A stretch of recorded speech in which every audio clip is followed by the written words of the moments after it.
личным брендом авторитетность начали называть, мне кажется, вот с приходом Инстаграма, с приходом бизнеса и маркетинга в наше сознание и умы. Но это очень сложные для некоторых людей понятия, грустные и скучные. Но если вспомнить историю своей семьи, например, моей семьи, то можно увидеть прямую связь о том, что личный бренд существовал всегда, просто по-другому назывался. Мои родители занимали руководящие должности. Я выросла в семье, где быть авторитетным и уважаемым – это must-have. В те времена не нужно было быть известным, но быть человеком, которого чтят, уважают и к которому обращаются, было очень почетным. И ко мне было также соответствующее отношение. Личный бренд моих родителей имел особое влияние на всю нашу семью, и это было нормально. Исходя из истории и традиций моей семьи, мои родители ожидали от меня, что я также стану авторитетным человеком. Поэтому на каком бы предприятии я бы ни работала, занимая свою должность, я относилась к ней очень ответственно и старалась быть человеком, которого уважают. Я постоянно развивалась и росла, и в какой-то момент я почувствовала, что мне всего того, что происходит в моей жизни, мало, я хочу большего, и у меня есть возможности интеллектуальные, временные, для того, чтобы помочь другим людям. И в этот момент я вышла на площадку Инстаграм, потому что туда шли все. Через год я завела YouTube-канал, но все равно больше внимания я уделяла Инстаграму. И это была моя первая ошибка, потому что в Инстаграме нет органического трафика. Нету такого, что тебя люди находят, например, по поисковому запросу. То есть ты должен как-то давать рекламу, ухитряться проводить конкурсы для того, чтобы привлечь к себе внимание зрителей и внимание людей, которые раньше о тебе никогда не слышали. Тем не менее, имея даже небольшой аккаунт в Инстаграм, я уже проводила консультации по личному бренду, маркетингу и предоставляла менторскую поддержку. В какой-то момент меня Инстаграм разочаровал, я его удалила и сейчас все свое внимание уделяю YouTube-каналу. Я планирую выпустить на YouTube-канале очень много интересных и полезных роликов, поэтому подписывайтесь, оставайтесь со мной, давайте дружить и общаться в комментариях. Авторитетность дает человеку возможность быть уважаемым среди других, а социальные сети и личный бренд дает нам еще возможность быть доступным для большого числа людей, которые не живут с нами в одном городе, в одной даже стране, но им нужны наши знания, наша помощь. Поэтому было бы глупо сидеть только в одной комнате и ждать, что в нее постучит человек, например, из другой страны. Это невозможно, но мир современный в реке мы уже не стираем, поэтому нам всем нужно выходить за рамки того, что у нас есть, и не скрывать свои таланты от других людей. Наша святая обязанность помочь им. Вот именно для этого вы свои знания должны не стесняться показывать в социальных сетях. И таким образом вы сможете и показать на работе, что вы человек авторитетный и достойный большей зарплаты, и в бизнесе получить больший приток клиентов.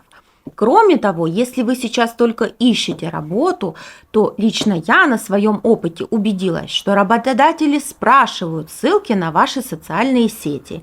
И если там нет ничего интересного и профессионального с точки зрения вашего карьерного развития, то работодатель может сделать выбор не в вашу пользу. Поэтому думайте. Все хотят высокую зарплату, и у вас есть возможности ее получить. Лично для меня развитие в социальных сетях позволило найти мне новые знакомства, новых друзей, новые профессиональные связи, людей, которых не так-то и много, но я очень ценю общение с ними, потому что мы с ними на одной волне.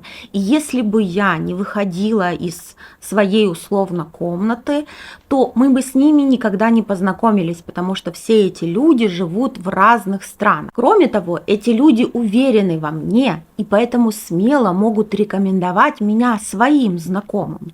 Таким образом, я свой рост каждый раз, находя близких по духу людей, умножаю на 2. Разве это не круто? Сейчас мы имеем большие возможности для развития своей карьеры. Хоть в найме, хоть в бизнесе это одинаково касается каждого человека, который хочет изменить свою жизнь и жить намного лучше. Для того, чтобы транслировать свои знания и авторитетность через социальные сети, понятно, что нам нужен некий блог в удобной для вас социальной сети. Понятно, что ваши люди могут быть в разных социальных сетях, и сейчас уже все говорят о том, что не нужно вести только какой-то один ресурс, нужно заводить несколько.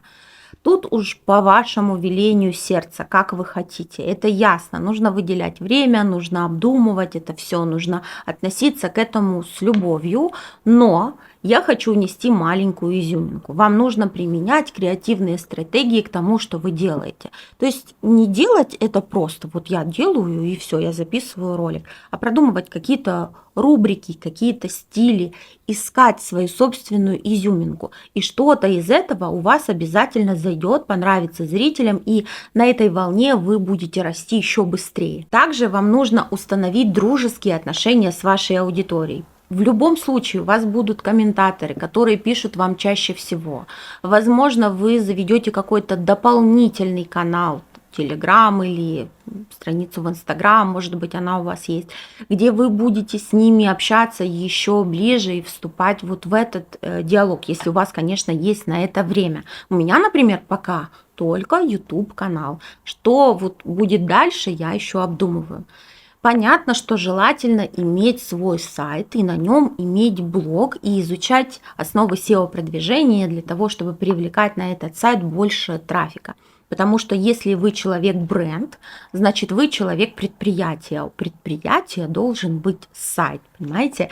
Это придаст также вам уверенности и даст вам возможность структурированно подать ту информацию, которая вам вот сейчас супер важна. Где будете делать сайт, это, конечно, ваше дело, но я вам настоятельно рекомендую обратиться к специалисту. Да, можно делать сайт на WordPress, но лучше, чем сайт, написанный специалистом собственными руками, не на CMS-системе, ничего быть не может. Не буду давать вредные советы. Для того, чтобы расти без мук, для того, чтобы быстро находить ответы на свои вопросы, для того, чтобы иметь вовремя мотивирующую поддержку, для того, чтобы с кем-то консультироваться, вам нужен ментор. Человек, который будет вас поддерживать, который зайдет под ваши ролики, почитает ваши тексты, скажет, что у вас есть там какие-то ошибки, который подскажет вам новые стратегии в маркетинге, в том, как вы можете подать свой материал. Это может быть ваш близкий, родной человек, но также это может быть человек, который уже прошел этот путь. Несмотря на то, что я ментор, у меня также есть ментор, человек, которого я могу назвать своим супервизором, к которому я обращаюсь, если мне нужна подсказка. Поэтому и вам я рекомендую найти для себя наставника, человека, который поможет вам пройти этот путь гораздо быстрее. Если вы доверяете мне, можете обратиться и ко мне. Мои контакты есть в первом комментарии и в описании к этому ролику. Я желаю вам изменить свою жизнь так, чтобы каждый день вы просыпались и чувствовали себя по-настоящему счастливым и реализованным человеком.